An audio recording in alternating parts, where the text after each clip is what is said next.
Exit പോളുകൾക്ക് പിന്നാലെ തികഞ്ഞ ആത്മവിശ്വാസത്തിൽ ബി.ജെ.പിയും. ബംഗാളിൽ മമതയുടെ കളി അവസാനിച്ചുവെന്ന് ബി.ജെ.പി സംസ്ഥാന അധ്യക്ഷൻ സമീക് ഭട്ടാചാര്യ പ്രതികരിച്ചു. ബംഗാളിന്റെ ചരിത്രത്തിൽ എക്സിറ്റ് പോളുകൾ യാഥാർത്ഥ്യമായിട്ടില്ല എന്ന് തൃണമൂൽ കോൺഗ്രസിന്റെ നിലപാട്. അഭിപ്രായ സർവേകളെ തള്ളി കോൺഗ്രസും രംഗത്ത് വന്നു. തെരഞ്ഞെടുപ്പ് ഗോതയിൽ കണ്ട ആവേശം എക്സിറ്റ് പോളുകൾ വന്നതോടെ ബി.ജെ.പി ക്യാമ്പിൽ 4 ഇരട്ടിയായി. അസാമിലെ ഭരണത്തുടർച്ചയേക്കാൾ ബി.ജെ.പിക്ക് ആവേശം ബംഗാളിലെ ഭരണമാറ്റമാണ്. ബംഗാൾ പിടിച്ചാൽ ഇന്ത്യ പിടിച്ചു എന്നാണ് ഒരു വിഭാഗം ബി.ജെ.പി നേതാക്കളുടെ അഭിപ്രായം.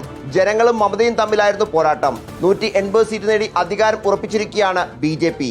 ബി.ജെ.പിയുടെ അവകാശവാദങ്ങളെയും എക്സിറ്റ് പോളുകളെയും പൂർണ്ണമായും തള്ളുകയാണ് തൃണമൂൽ കോൺഗ്രസ്. ബി.ജെ.പി 50 സീറ്റിലേക്ക് ഒതുങ്ങും എന്നാണ് ടി.എം.സി വിലയിരുത്തൽ. 235 സീറ്റുമായി മമതയ്ക്ക് ഭരണത്തുടർച്ച ഉണ്ടാകും എന്ന് കുണാൽ ഘോഷ് പ്രതികരിച്ചു. ഭാജപ will not cross 50. Number 1, BJP will not cross 50. Or number 2, Trinamool 235 plus. അസമിൽ സർക്കാർ രൂപീകരണ ചർച്ചകളിലേക്ക് ഹിമന്ത ബിശ്വ കടന്നു എന്നാണ് വിവരം. അസമിൽ ഭരണത്തുടർച്ചയാണെങ്കിൽ ചുമതല ഉണ്ടായിരുന്ന പ്രിയങ്ക ഗാന്ധി അടക്കമുള്ള നേതാക്കൾക്ക് കനത്ത തിരിച്ചടിയാണ്.